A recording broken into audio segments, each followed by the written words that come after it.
थे। तो ये इसकी इम्पोर्टेंस है। 1960s में यहाँ जो एक्सपेरिमेंट्स हुए उनके अंदर न्यूट्रिनोज जो हैं वो पायोन डिके से आए, और ये पाया गया कि जो पायोन डिके से आते हैं वो इलेक्ट्रॉन डिके या इलेक्ट्रॉन बीटा डिके में जो प्रोड्यूस होते हैं न्यूट्रॉन से, उनसे मैच नहीं करते हैं, तो वो आइडेंटिकल या सेम नहीं हैं। तो ये जो प्रोसेस है जैसे मियॉन डिके का आया, तो उसके अंदर pi plus going to mu plus plus nu bar. Pion decay में पायोन्स जो हैं वो क्रिएट होते हैं प्रोटॉन्स के द्वारा, और एंटी न्यूट्रिनोज जो हैं वो प्रोड्यूस हो जाते हैं।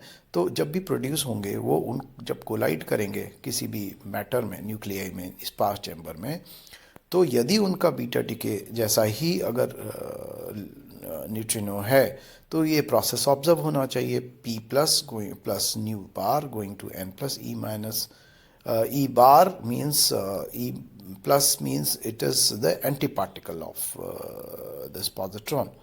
तो ये ऐसा नहीं हुआ, और इसलिए तो इफ अगर दो तरह के न्यूट्रिनोज हैं तो मोर टाइप्स ऑफ, जैसे सेकंड वाला जो रिएक्शन है वो ही संभव इसके अंदर है। फर्स्ट वाला अलाउड नहीं होगा क्योंकि मियॉन्स जो हैं वो ऑब्जर्व्ड हुए बट पॉजिट्रॉन्स ऑब्जर्व नहीं हुए इक्वेशन में। तो इन दोनों इक्वेशंस में सेकंड प्रोसेस संभव है, अलाउड है, लेकिन फर्स्ट प्रोसेस अलाउड नहीं है। और इस तरह से जो पायोन्स प्रोड्यूस पायोन डिके में हुए वो हमारे बीटा डिके वाले न्यूट्रिनोज से डिफरेंट हैं। इनको लिखने के लिए कुछ इक्वेशंस हैं जिनको रिएक्शंस को हम लिखेंगे। Pi minus going to mu minus plus nu mu and pi plus nu mu bar. अब आप इसको समझ सकते हैं इलेक्ट्रॉन नंबर कंजर्वेशन से कि ये इक्वेशन हम इस तरह से क्यों लिख रहे हैं। आपको इसमें चार्ज कंजर्वेशन करना है, इसके अंदर मास कंजर्वेशन या एनर्जी का कंजर्वेशन करना है, मोमेंटम का कंजर्वेशन करना है, एंगुलर मोमेंटम का करना है, चार्ज का करना है, एंड देन इलेक्ट्रॉन नंबर को सेटिस्फाई करना है और उसको एलिमिनेट करना है। अगर कहीं इक्वेशन बैलेंस करने को आती है जैसे कॉम्पिटिटिव एग्जाम्स में होता है तो आप इन इक्वेशंस को ठीक कर सकते हैं using this.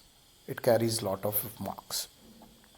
Now mu minus एक रिएक्शन है जिसमें इलेक्ट्रॉन में जाएगा न्यू म्यू और एक एंटी न्यूट्रिनो निकलेगा। तो इसके अंदर दो न्यूट्रिनोज हैं, एक म्यू टाइप और एक नी टाइप। उसका कारण यह है कि जब अलग अलग तरह के न्यूट्रिनोज हैं तो उनके लेप्टॉन नंबर भी उस हिसाब से रेगुलेट होंगे। तो म्यूऑन टाइप के लिए अलग होगा और इलेक्ट्रॉन टाइप के लिए वो म्यूऑन लेप्टॉन नंबर अलग होगा।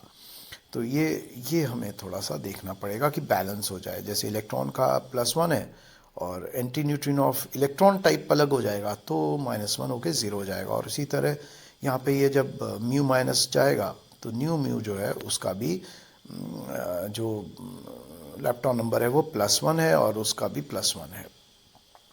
इसी तरह न्यू प्लस जो कि एंटी पार्टिकल है उसका अगर करेंगे तो E bar plus nu mu bar और न्यू ई बार। इसी तरह neutron going to P plus E minus और न्यू ई बार, जैसे बताया पहले भी डिस्कशन किया।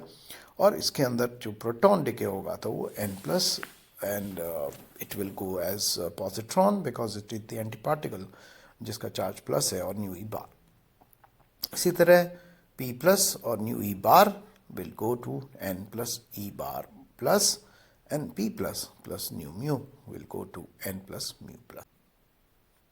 अब हम जो नेक्स्ट हमारा कंजर्वेशन है वो है conservation of baryon number. Now conservation of Baryon में हम डिफाइन अगेन जैसे लेप्टॉन नंबर किया था,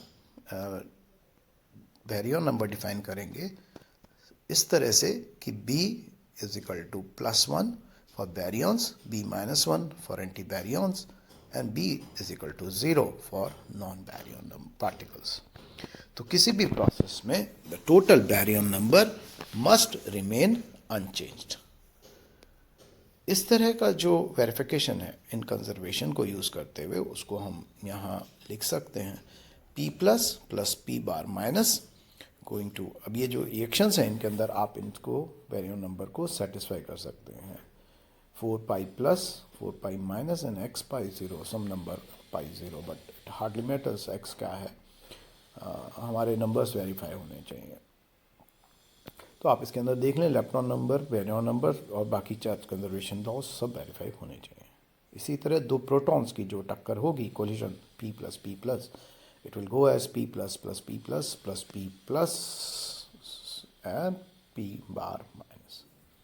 सिमिलरली दो प्रोटॉन के और भी कोलिजन्स हो सकते हैं जिसमें दो P प्लस P प्रोटॉन्स और एक पाई जीरो और P plus N plus pi plus निकल सकता है। लेकिन ये और कुछ रिएक्शंस हैं जो बहुत इंपॉर्टेंट हैं और ये सब्सिक्वेंट होते हैं क्योंकि ये बहुत शॉर्ट लिव्ड होते हैं, तो ये इनका डिके हो जाता है इन पार्टिकल्स का, और सेकेंडरी जो दूसरे पार्टिकल्स हैं वो फॉर्म में तो होते हैं और वो भी फर्दर डिके कर जाते हैं अगर इनस्टेबल होते हैं। तो ये पार्टिकल्स का डिके तब तक चलता रहता है जब तक कि सारे स्टेबल पार्टिकल्स का फॉर्मेशन नहीं हो जाता। ऐसा कॉस्मेटिक शिवर्स में भी होता है जब तक कि स्टेबल पार्टिकल्स की फॉर्मेशन नहीं हो जाती।